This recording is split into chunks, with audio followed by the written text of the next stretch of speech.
From a person on the street to a billionaire, everyone is driven by a single pursuit. This shared objective is the reason humans left the wilderness to inhabit these massive, cloud-touching steel structures. Look at your banking app right now. That balance is a digital record of what the bank owes you. It is a ledger entry, existing as data on a server, rather than a reserved stack of physical currency waiting for you to arrive. Commercial banks do not hold enough physical cash to cover every deposit simultaneously.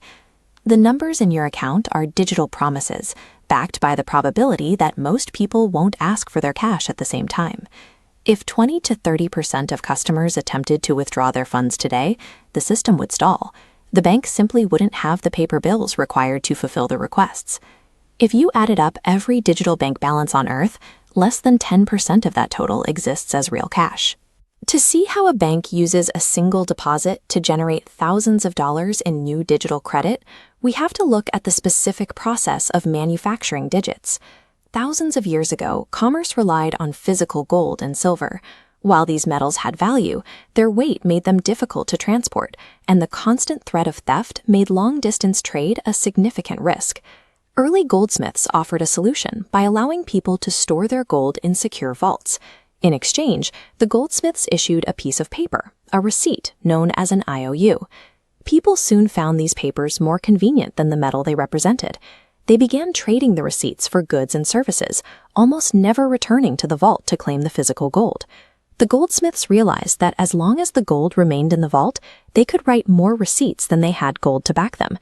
They began loaning out these extra papers to others, charging interest on assets that didn't exist. This practice established the foundation of paper currency. It created a system where the value was tied to the expectation of redemption, rather than the immediate presence of physical assets. Today, this mathematical multiplication of wealth is a standard part of the global economy, operating under a set of rules called the fractional reserve system. Let's trace a specific timeline.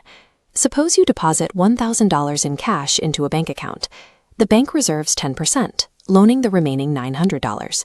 When spent and deposited, the next bank reserves $90, loaning $810. In this scenario, three people see active balances, $1,000, $900, and $810, believing their purchasing power is ready. Through this repeating cycle, a bank can take a single $1,000 cash deposit and expand it into $10,000 of virtual currency. They generate interest and profit on money created through a ledger. This entire financial structure operates using two different tools, currency and money. While we often use these terms interchangeably in daily life, they operate under very different rules. Currency serves as a medium of exchange. It is a virtual tool that can be multiplied by a central authority and depends entirely on the backing of a government.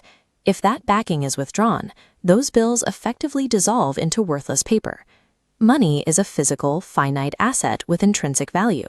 These gold coins maintain their purchasing power whether an empire stands or falls. If a currency is rejected, digital balances and cash bundles become useless. In that same scenario, physical money remains exactly as it was, holding its value regardless of political shifts. This distinction becomes visible during a major crisis or a pandemic, when the trust that holds the digital system together begins to fray. When supply chains fail and uncertainty takes over, a digital bond certificate cannot be traded for immediate survival needs. Theoretical wealth does not provide real-world resources. However, a tangible asset like gold can be used to secure food and supplies when digital networks fail or the currency's value is questioned. Because the modern financial system is a virtual construct built on collective trust, physical assets provide the only form of security that doesn't depend on a screen.